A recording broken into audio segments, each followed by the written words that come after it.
اللہ رب العزت جو بھی حال لاتے ہیں دیکھنا چاہتے ہیں کہ میرا بندہ میرے بندے کی اس حال میں احتیاج میری بڑھتی ہے یا اسباب کی بڑھتی ہے.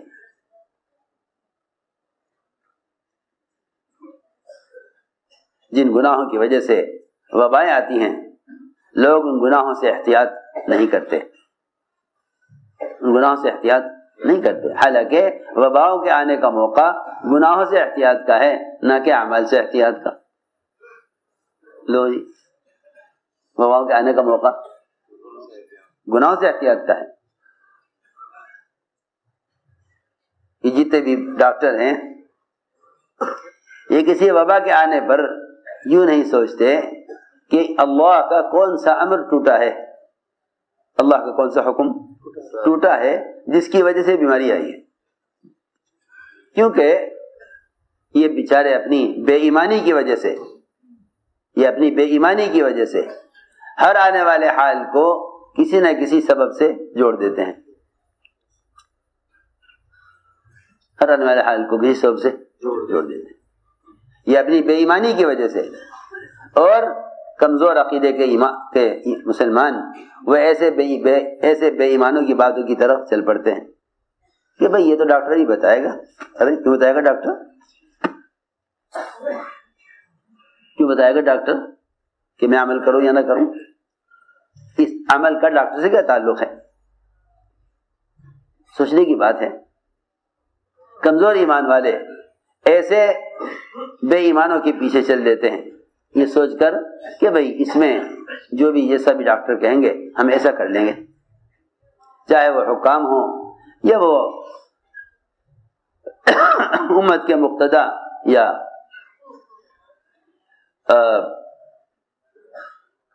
مسلمانوں کے لیڈر ہوں. اگر دل میں یقین کی کمزوری ہے تو ایسے لوگ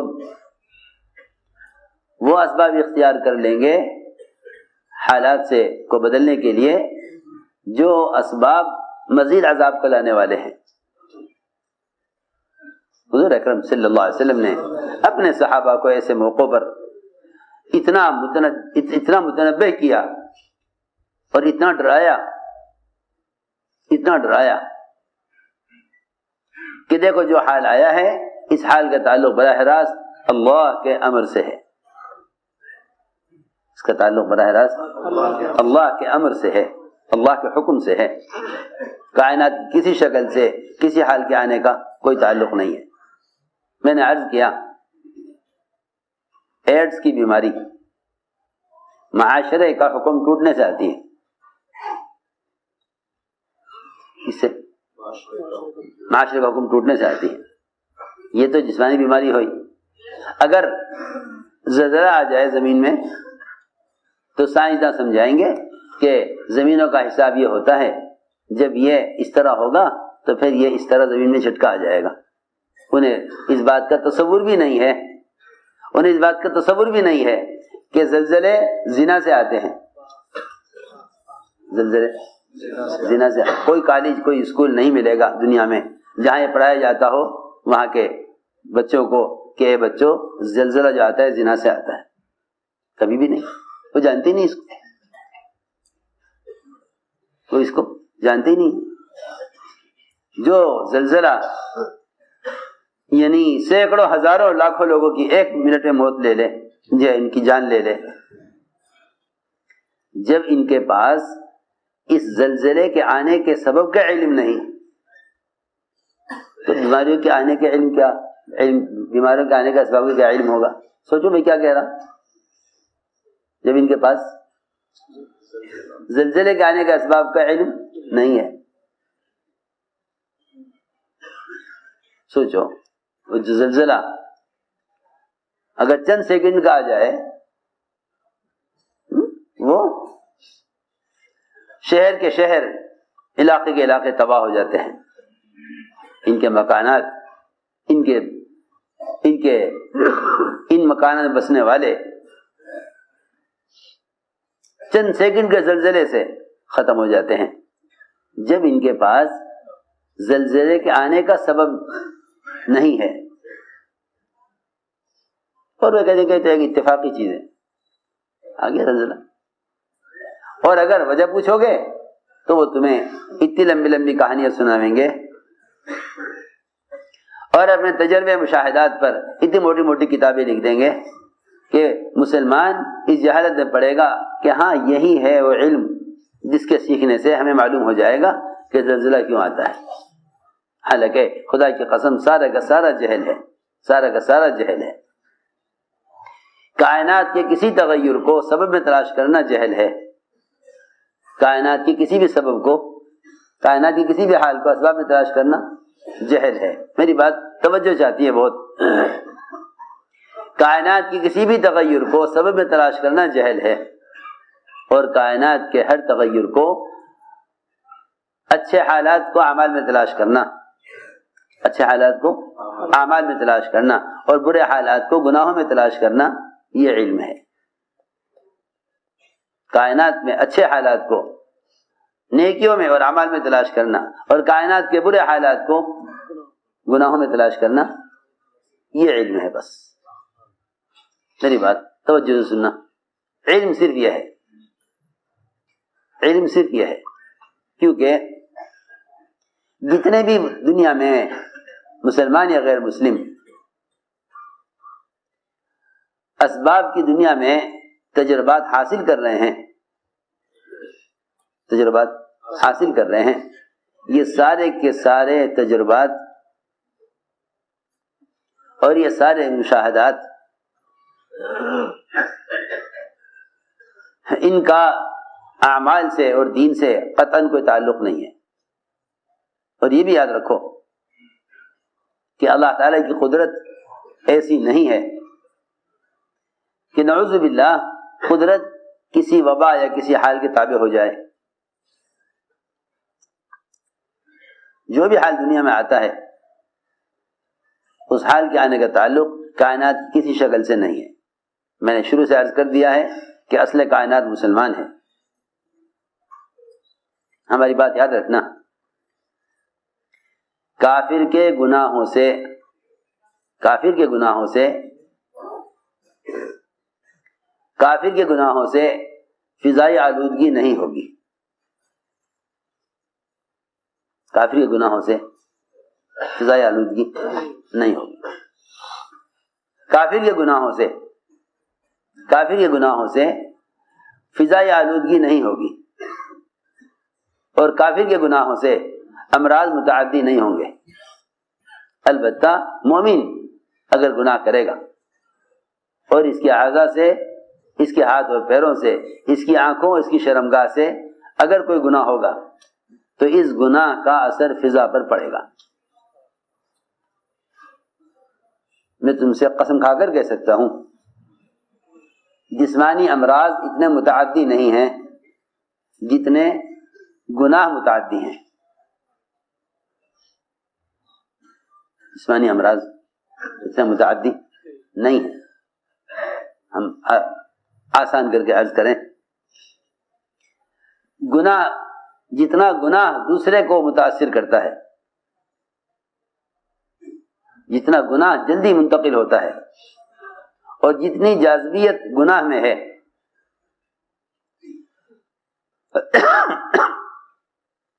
جتنی جاذبیت گناہوں میں ہے اور جتنا ایک دوسرے سے آدمی گناہ کا اثر لیتا ہے اتنا امراض کا اثر نہیں لیتا. یہ کہنا کہ آپس میں ملنے سے بیماری منتقل ہو جائے گی، بیماری اتنی منتقل نہیں ہوتی ہیں ایک سے دوسرے میں جتنا گناہ اور گناہوں کی نحوست. یہاں تو کہتے ہیں بھائی ایک آدمی بیمار ہے اس کو اس کے اپنے گھر میں رکھو، اس کے اپنے گھر میں رکھو، برابر کے گھر والے پر بھی اس کا اثر نہیں آئے گا. میری بات ذرا توجہ چاہتی ہے. بیمار کو کہاں رکھو؟ اسے گھر میں رکھو. گھر میں بھی ایک کمرے میں رکھو تاکہ دوسرے کمرے میں اثر نہ پہنچے. سنو، حالانکہ ایک بے نمازی کی نحوست 40 گھروں تک جاتی ہے. سوچو ذرا، اس طرح بھی توجہ دو. جی ہاں، ایک بے نمازی کی نحوست 40 گھروں تک. ایک بے نمازی کی نحوست کتنے گھر؟ 40 گھر. مولوی ایسا فرماتے تھے تم تو ایک گھر اسے کہتے ہو کہ ایک میاں ایک بیوی 2 بچے ایک گھر، کہ نہیں، گھر اس کو نہیں کہتے. ایک گھر ایک خاندان ہوتا ہے. ایک گھر ایک خاندان، ایک گھر ایک خاندان ہوتا ہے. جی ہاں، 40 گھر 40 خاندان ہوتے ہیں. فرماتے تھے کہ تم کہتے ہو 40 گھر، 40 گھر کا مطلب 40 مکانات نہیں بلکہ 40 گاؤں. کتنے؟ 40 گاؤں. آپ یوں سوچ کر بیٹھ جاؤ گے کہ مسلمان سے مسلمان نہ ملے کہ بیماری منتقل ہو جائے گی. آپ کو معلوم نہیں کہ ہمارے محلے میں جتنے لوگ نماز چھوڑ رہے ہیں ان کے نماز کے چھوڑنے پر جو بیماریاں اور جو وبائیں، جن نماز کے چھوڑنے پر جو عذاب بیماری کی شکل میں آئے گا، نماز کے چھوڑنے پر جو عذاب بیماری کی شکل میں آئے گا وہ نماز کو چھوڑنے سے ختم نہیں ہوگا. سوچو. میں نے اس لیے آپ سے عرض کیا ہے کہ بنیادی ضرورت اس کی ہے کہ حضور اکرم صلی اللہ علیہ وسلم نے ایسے ہر موقع پر اپنے صحابہ کے یقین کو اور ان کی نظر، ان کی فکر کو کائنات کی شکلوں سے ہٹایا ہے. کائنات کی شکلوں سے ہٹایا ہے. اس زمانے میں مسلمان ان تمام توہمات کا اور وہم اور مختلف قسم کے خیالات کا شکاری اس لیے ہوا ہے کہ مسلمان ایمان کے سیکھنے کو کوئی چیز نہیں سمجھا. نعوذ باللہ ایسے دہری ہو گئے کہ یوں سمجھتے ہیں کہ اللہ تعالیٰ کائنات بنا کر فارغ ہو گئے ہیں، اب کائنات کا نظام کائنات سے چلے گا. حضور اکرم صلی اللہ علیہ وسلم نے صحابی کا یہ کہنا کہ اونٹوں میں خارش اونٹوں سے پھیل گئی ہے. آپ نے سوال کھڑا کیا کہ اگر تمہارا عقیدہ یہ ہے کہ خارش ایک اونٹ سے دوسرے اونٹ کو ہوئی ہے تو پھر یہ بتاؤ کہ پہلے اونٹ کو کہاں سے ہوئی؟ خارش ایک اونٹ سے دوسرے کو ہوئی، پہلے کو کہاں سے ہوئی؟ خدا کی قسم، جس طرح یہ کہنا کفر ہے کہ ایک کو ہو گئی تھی سب کو ہو گئی، یہ کہنا بھی غلط ہے کہ خارش خود بخود ہو گئی. یہ کہنا بھی، جی ہاں، 100 اونٹوں کو ہوئی، ایک اونٹ کو ہوئی. ان دونوں کی شکلوں کو براہ راست اللہ کی طرف منسوب کرنا ایمان ہے. ان دونوں کو براہ راست، میری بات سمجھ آ رہی؟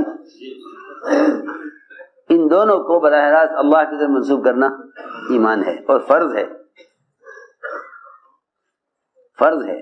ایک اونٹ کو خارش ہو یا 100 اونٹ کو خارش ہو،